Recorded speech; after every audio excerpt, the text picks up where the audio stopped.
Hello everyone, it's Emily. I am a product designer on the fulfillment purchase team, and today I'm going to be talking about how we're improving provisioning and onboarding of new sales-assisted GitLab.com subscribers. So these are customers who have not purchased through our self-service flows, but they have gone through our sales team. And once they get a subscription, they need to apply that subscription to a group on GitLab.com. And that process is currently very long and arduous, and a lot of our users really struggle through this process. So before I go into how we're improving that process, I want to walk you through just really quickly what that process is like today. So Amanda Rueda has made a great video walkthrough of the current flow that's a little more in depth, but I'll just give you the highlights, so to speak, of this experience today. So imagine that I am a customer. I've just paid for my GitLab.com subscription.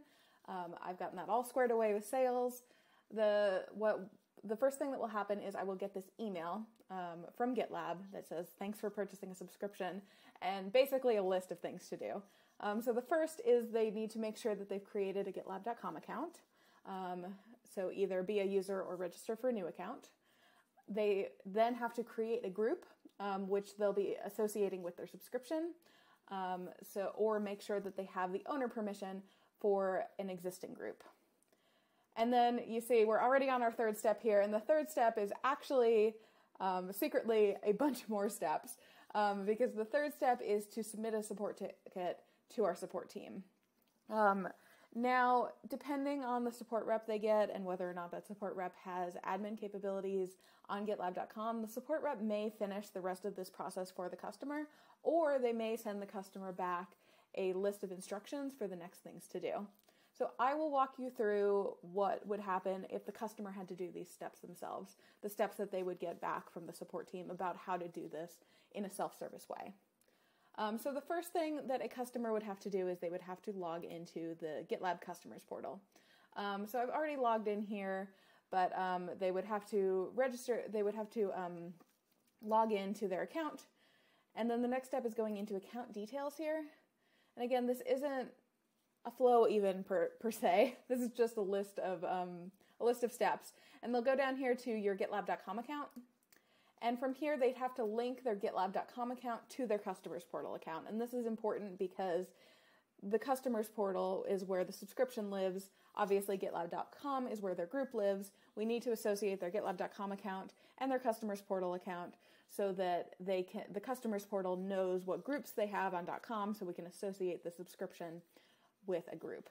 So after they do that, the next step, which would be something that they'd be reading from a support ticket, is they would go into the Manage Purchases page of the customers portal. And I'm just going to use the example in the video here because I don't have one up on my customers portal account right now. But they'd go and then they'd be able to see their gold plan. We've since changed the name, so it would be ultimate plan here. And they would click change linked namespace. Now, this button actually isn't meant for initial provisioning. This is actually meant for, if a customer decides they want to apply their subscription to a different group or something like that. We also use it for a number of support-related tasks. But in this case, we are using this button for the initial provisioning. So they'd click change link namespace. They'd go to this page where they'd be able to select their namespace from a list of all the possible namespaces on their GitLab.com account. They would confirm changes.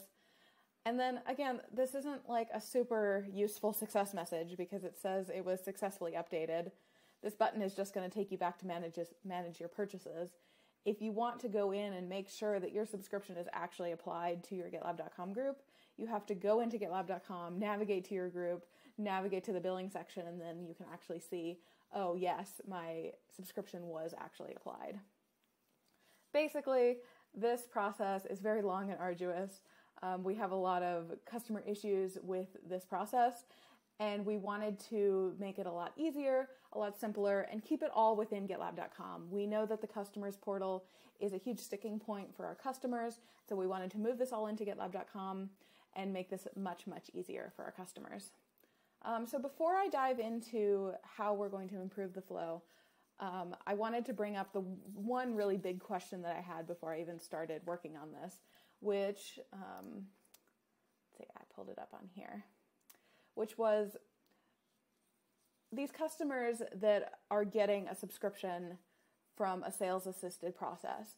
Do they already have a GitLab.com account, and do they already have a group, perhaps one that they've been using as a free group with their company for a while, or one that they've been using to trial GitLab, or are these brand new customers?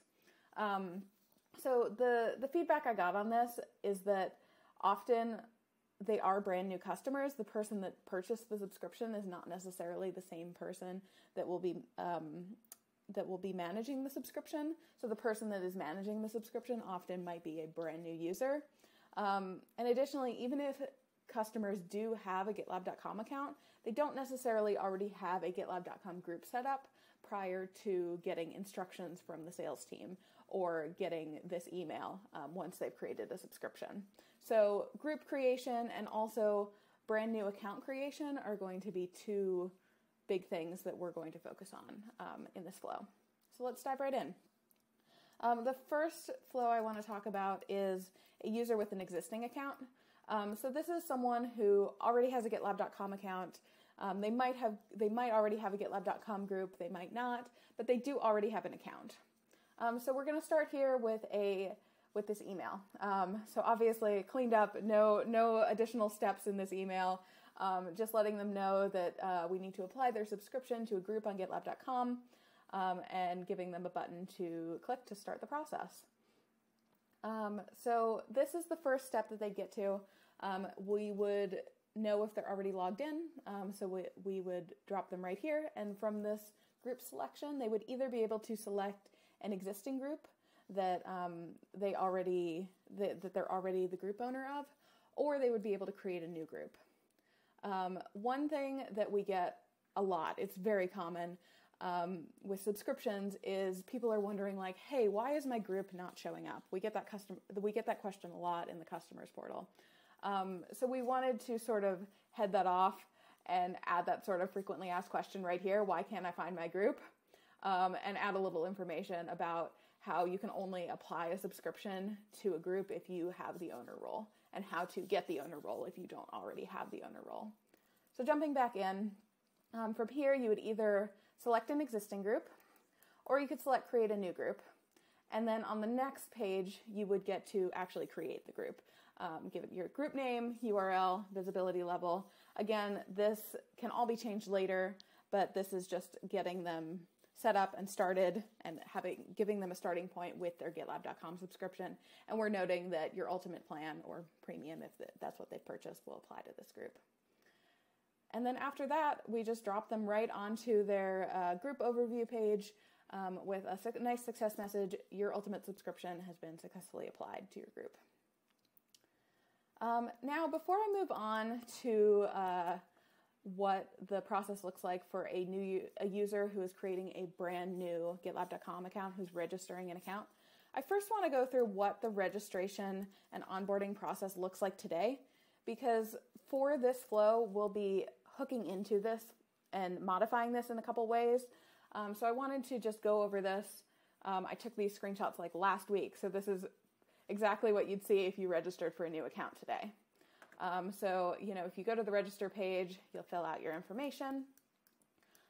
You will get the confirmation email step, so you have to check your email, confirm your account. Once you've confirmed your account, you get the success message. It's been successfully confirmed. You need to sign in. Once you've signed in, you're asked to fill out some information about your profile. Then you are asked to create a group. And from this step, you can also trial GitLab Ultimate on that group. Invite teammates to your GitLab.com group if you want, or you can skip this. Create or import your first project. After that sort of initial first registration, you are welcome to the GitLab.com guided tour. So you can choose whether you're novice or experienced. And from there, you'll land in your newly created group in a Learn GitLab project on the GitLab onboarding issue board. So now that we've taken a look at what existing registration looks like, let's look at what registration would look like for a user who is going through that process with the starting point of this email where they've already purchased a subscription. So unlike the registration flow that we just looked at, that was for a free user, this will be for a paid user. This person has already purchased a subscription through our sales team. So they'll click Apply Subscription to get started. And from there, they'll be dropped onto the register page. Again, this part is all the same as it was in the free user registration.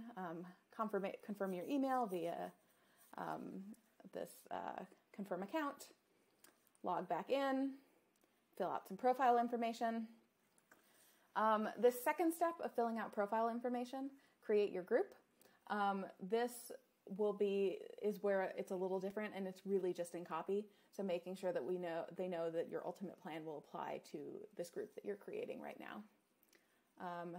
Invite teammates, create your first project. Again, all of these things are exactly the same.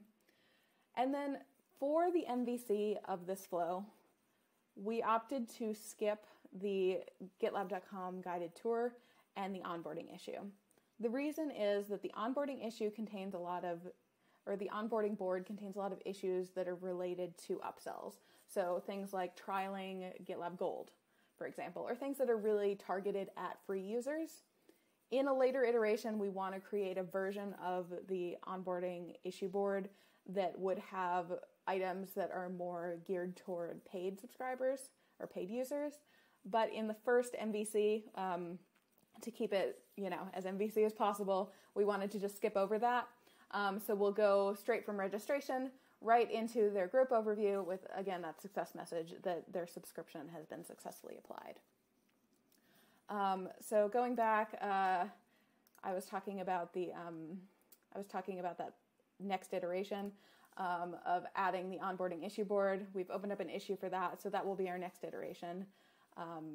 And we're really hoping that both this and the next both our MVC and the next iteration will really improve the process of provisioning and onboarding for sales-assisted GitLab.com subscribers. Thank you so much.